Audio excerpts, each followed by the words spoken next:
আগামী এপ্রিল মাসে এই সুবিধা বঞ্চিত এবং ছিন্নমূল শিশুদের যে স্কুলগুলি বাংলাদেশে আছে এবং তাদের যে আশ্রয় শেল্টার কেন্দ্রগুলি আছে, যেমন এসওএস শিশু বলে টাইপ বা মজার স্কুল বা এরকম স্কুল সরকার যে অ্যারেঞ্জমেন্টগুলো করেছি, আমরা প্রায় 16টা টিম অর্গানাইজ করছি এবং আগামী মাসে আমরা তাদের মধ্যে 6বার করে একটা ক্রিকেট টুর্নামেন্টের ব্যবস্থা করবো, যেখানে 16টা টিম খেলবে।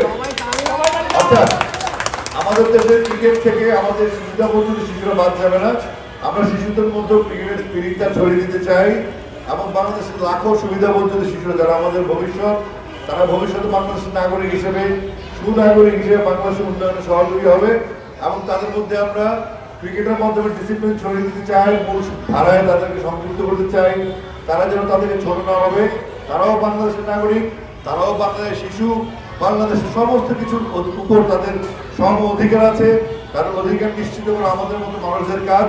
স্বপ্নানন্দকে ধন্যবাদ যে এই আমার সুন্দর উদ্যোগ নিয়ে বাচ্চাদেরকে পৃষ্ঠপোষকতা করছে। এটা আসলে একটা মানবীয় কাজ, মানবিক কাজ, যে কাজের মাধ্যমে আসলে নিজের পরিতৃপ্তি আসে।